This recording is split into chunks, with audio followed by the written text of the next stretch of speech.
A single coin, 1 ounce of silver, sold for $46,125. Not gold, not platinum, silver.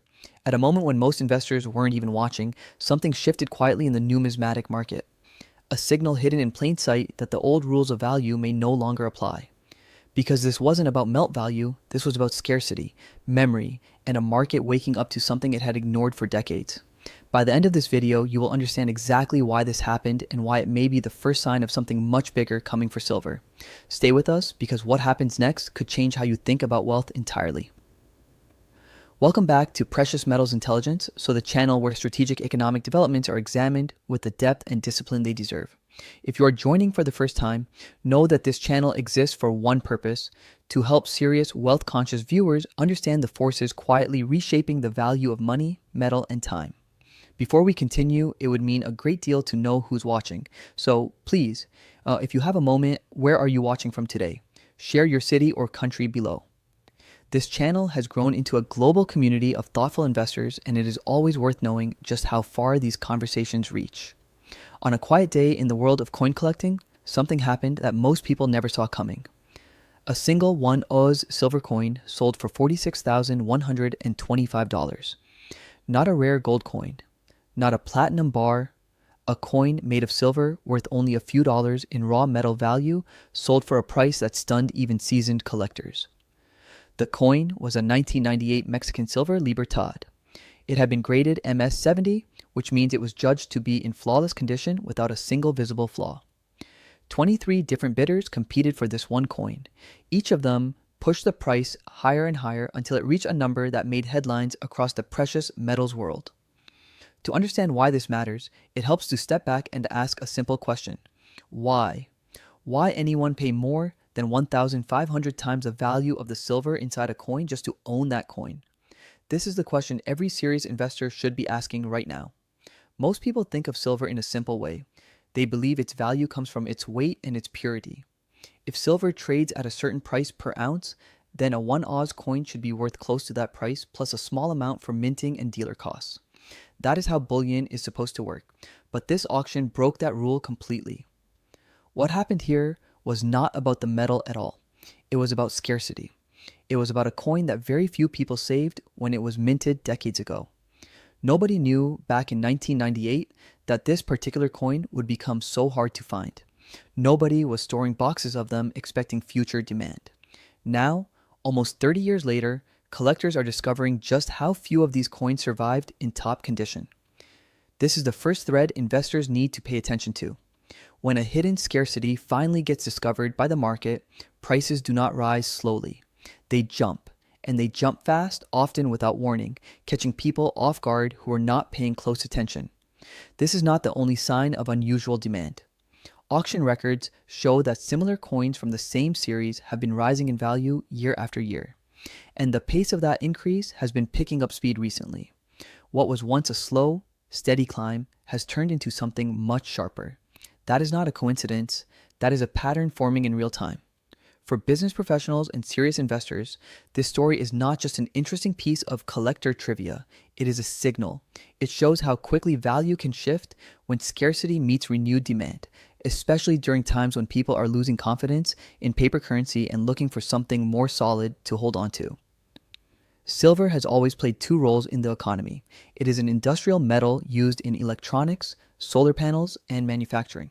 But it is also a store of value, something people turn to when they worry about inflation, currency debasement, or economic uncertainty. This auction result suggests that a third layer of value is now emerging. Certified scarcity, backed by grading and verified history, is becoming its own separate market, one that can move independently of the regular price of silver. This raises an important question. If a hidden pocket of scarcity in a relatively obscure coin series can trigger this kind of bidding war, what does that say about the broader precious metals market? Are there other coins, other series quietly building the same kind of pressure, waiting to be noticed?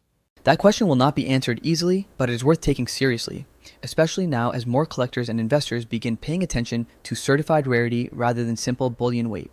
Behind every coin that sells for a fortune, there is a story most people never bother to learn. To understand why the 1998 Mexican Silver Libertad became so valuable, it helps to look at where this coin came from and why it was different from other silver coins right from the start.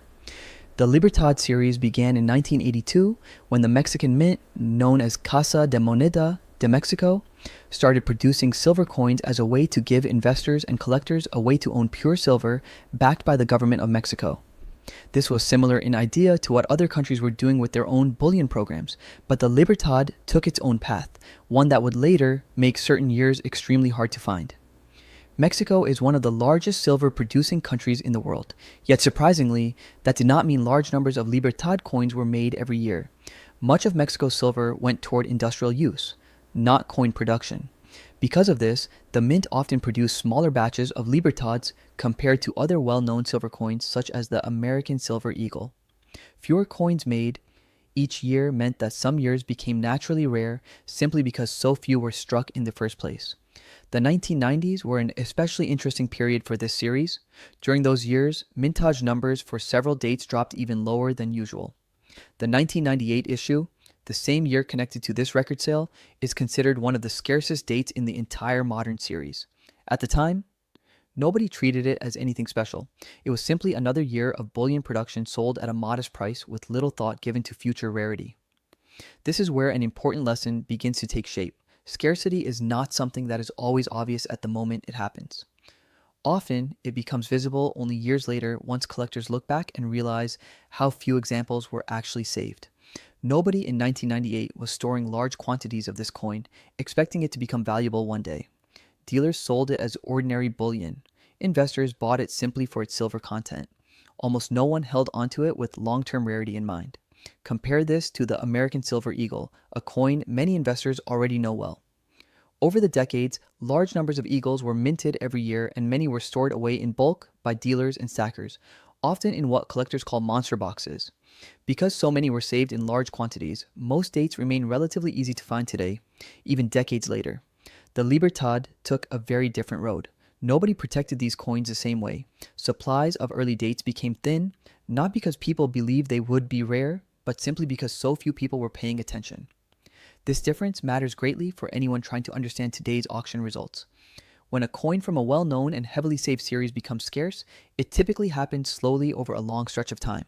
But when a coin from a less protected series becomes scarce, the shift can be sudden and dramatic once the market finally notices. That is precisely what appears to be happening with the Libertad series right now.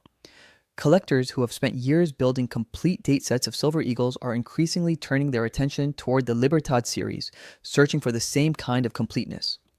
As that shift takes place, the coins that were quietly scarce for decades are suddenly facing intense demand from buyers who understand exactly how limited the surviving supply really is. This is the heart of Part 2's lesson. Scarcity that goes unnoticed for years does not disappear. It waits. And when serious money finally recognizes it, the response is not gradual. It becomes fast, competitive, and sometimes explosive, exactly as it was witnessed with the astonishing bidding war over the 1998 Libertad. Understanding this pattern gives investors a valuable tool. It teaches them to look beyond the surface of a market, beyond the simple price of raw metal, and to ask a deeper question. Which assets today are quietly building the same kind of hidden scarcity, waiting years from now to surprise everyone all over again? Most people assume that a coin is worth roughly the same no matter what condition it is in, as long as it is genuine. This auction result proves that assumption wrong in a powerful way. Condition, when verified by a trusted third party, can turn an ordinary coin into an extraordinary asset.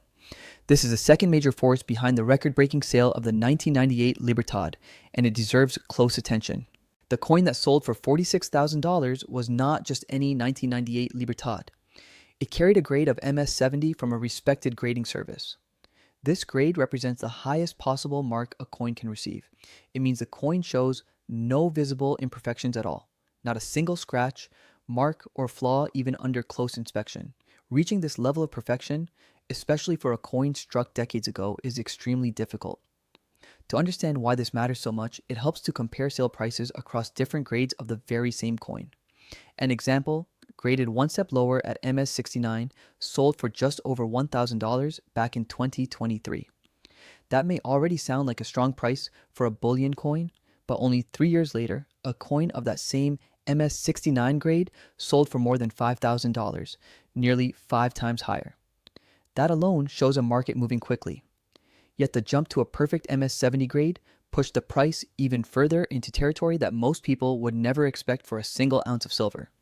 This pattern reveals something important about how modern markets value scarcity. It is no longer enough for a coin to simply be old or rare in a general sense. Buyers today want proof.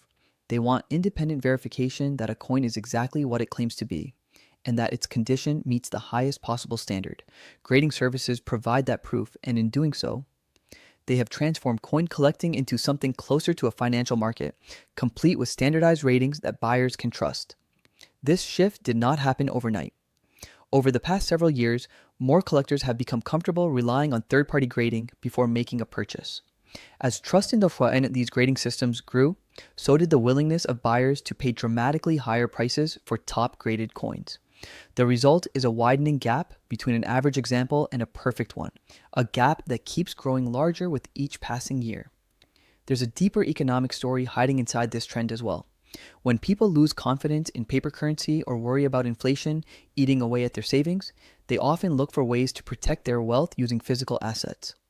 Silver and gold have played this role for centuries, but in recent years, something new has emerged alongside traditional bullion buying.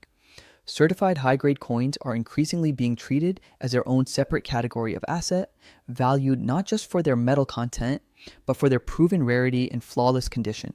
This means that numismatic premiums, the extra amount buyers pay above the raw value of the metal, are no longer just a side note for hobbyists. They are becoming an early signal of where serious money is flowing. When collectors and investors are willing to pay thousands of dollars above spot price for a single coin, it often reflects a broader search for scarce, trustworthy stores of value, especially during uncertain economic periods. This record auction result, then, is not simply a story about one lucky coin or one determined bidder. It is a window into a larger shift taking place across the precious metals world. Buyers are paying closer attention to verified quality and true rarity, rather than settling for ordinary bullion at ordinary prices. As this trend continues, the gap between average coins and perfect certified coins is likely to keep widening, rewarding those who understood the pattern early. This brings the discussion to an important turning point. If grading and scarcity together can create this kind of dramatic price movement in a single coin, what does that suggest about the wider economic forces driving people toward hard assets in the first place? That question sets the stage for a much bigger picture, one that reaches far beyond a single auction and into the heart of today's global economy. A single coin auction on its own might seem like a small event, but when placed against the backdrop of the wider economy, it starts to look like something much more significant. The timing of this record sale is not an accident. It fits into a much larger pattern taking shape across financial markets in recent years. Since 2025, uncertainty around trade policy and tariffs has weighed heavily on markets around the world. Businesses have struggled to plan ahead when rules keep shifting. Investors have grown wary of holding assets whose value depends heavily on government decisions that can change with little warning. In times like these, people naturally begin looking for something more stable, something whose value does not depend on a single country's policy choices. This is exactly the environment in which precious metals tend to shine. Silver and gold have served as stores of value for thousands of years, precisely because they do not rely on any government's promise to hold their worth. When confidence in currency weakens even slightly, capital tends to flow toward physical assets that carry a long history of preserving wealth. At the same time, inflation concerns have remained persistent. Even when official numbers suggest inflation is under control, many everyday investors continue to feel the pressure of rising costs in their daily lives.